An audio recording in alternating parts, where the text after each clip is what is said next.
What's up, y'all? You're listening to the Eagles post-game recap. I'm Alex Miller, joined always by Robert Cessna. We're inside Kyle Field following Texas A&M's 17-7 loss to Texas. Cease, the stakes spoke for themselves. Win and you're in the SEC championship. Lose, you're out. And if you're A&M, your college football playoff hopes were on the line. And well, for being honest, Texas showed why they're playing in the SEC championship. They're a playoff team, and A&M showed why they're an 8-4 team this year. Yeah, Texas looked like the third-ranked team in the country, and maybe even will go up. Probably not, though, but they just dominated the line of scrimmage, number one. They made mistakes, and when rivalries do lead to mistakes, but you've got to be good enough. A&M wasn't good enough to win, and they weren't good enough to take advantage of Texas' mistakes. So it's almost a double loss to me when you look at what A&M did, because they had a chance. They weren't good enough. And, you got to remember, it's still Elko's first year. I know a lot of people are going to be mad and upset about this, but you definitely saw a well-oiled machine, because I thought Texas should have won by about 3 or 4 touchdowns if they wouldn't have the turnovers. And coming into this environment and doing that, I got to give a lot of kudos to the way Texas played. They were ready to play on the road, and let's be honest, that's their 11th straight win in a row. We know A&M struggles on the road. Yeah, I think this really comes down to the inept nature of A&M's offense to capitalize on situations. They drove into Texas territory. 7 of 9 drives came up empty-handed every single time. Got stuffed on 4th and 1 twice on the first drive, and then the one that was the decisive drive there in the fourth quarter at the 1-yard line. Mike Elko said they went for it on 4th and 1 at the 1-yard line because they felt like that was probably their best chance to score a touchdown. They're down 10 points at that time, and look, they're at point blank range. You can't get it in at point blank range. It's probably not going to happen at any point.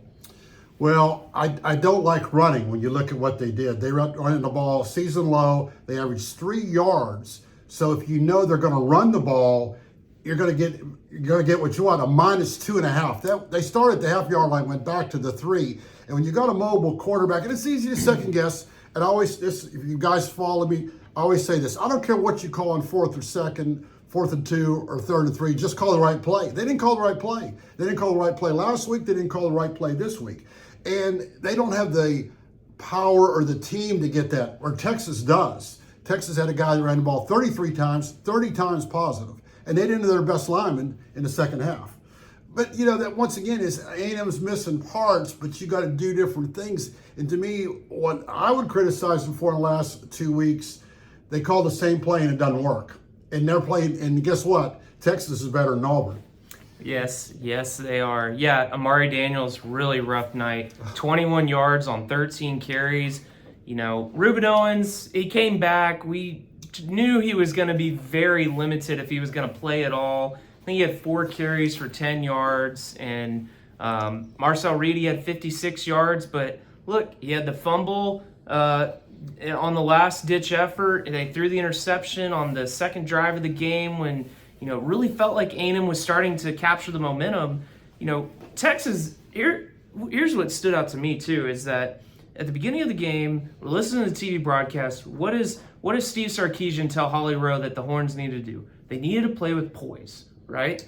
And slow down, play with poise, yeah. Slow down, play with poise. And things were not going well at the beginning for them. Ewers had a really rough start with the passing game, but they really got it going with Weissner in the run game, and that really opened some things up. Manning made a good play. Blue made a great touchdown catch in the corner of the end zone. Seemed like every time they reviewed something, it did not go in A&M's favor. And at the end of the day, you add all of it up, and it's a cumulative effort of why Texas beat A&M. Yeah, it's a whole team effort because Reed had one bad throw. He threw into double coverage. That being said, they don't have receivers that can get separation all the time. They don't have receivers that can stretch the field. Now they don't have a running game, because that defensive line is not the greatest defensive line. A&M offensive line couldn't make holes.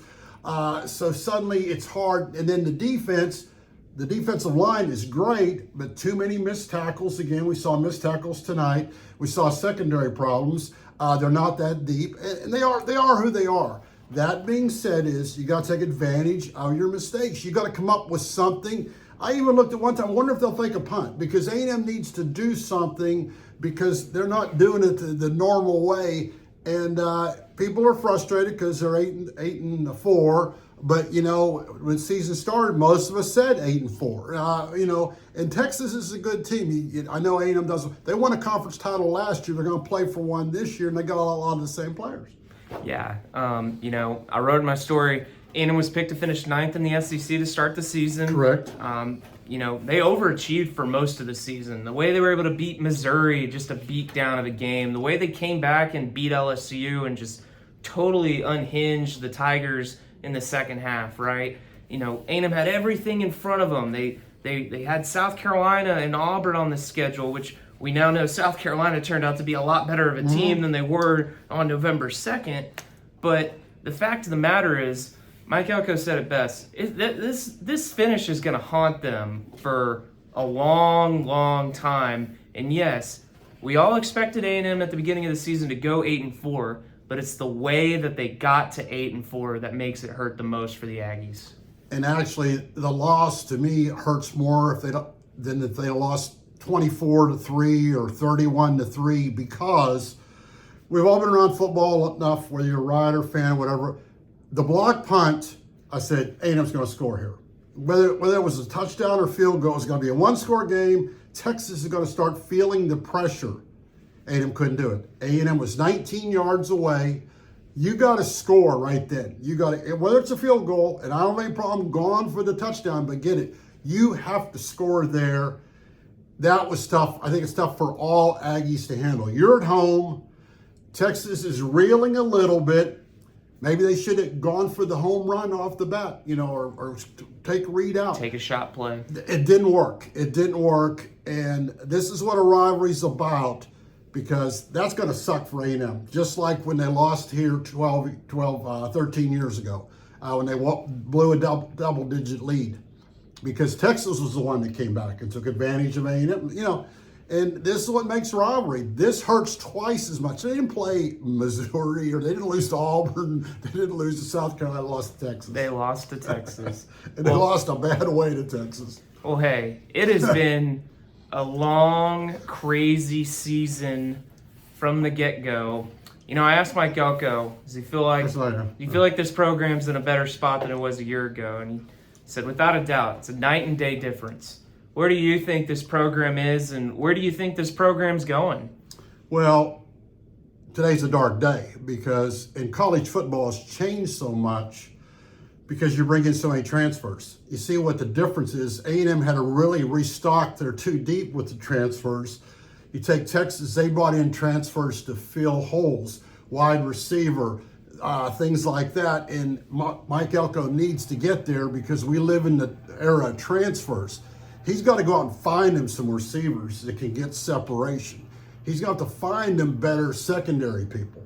I mean, right off the bat, when you look where they match up, they could have won this game because of Texas' mistakes. They weren't good enough to beat Texas if neither team makes a mistake. That's very obvious. Anybody can see that. You knew Wisner was going to carry the ball, and he was getting 4 or 5 yards. A&M's supposed to be one of the best D lines in the country, and Texas goes, we're coming right at you, and you're getting 4 yards. That's a talent in coaching and whatever. That can't be fixed in one day. The bottom line is A&M was close with 8 minutes to go, possibly going to Atlanta. Instead, they'll be going to the Music City Bowl or the Texas Bowl, and that's just the reality of it. They're 8-4. Well, we still got work to do, so be sure to check theeagle.com for all of our coverage on tonight's game. And hey, maybe they'll go to Vegas. You could play a little blackjack if you're lucky. Well, I just like the food out there. Sure. All right, thanks for tuning in, y'all. We'll be back next time.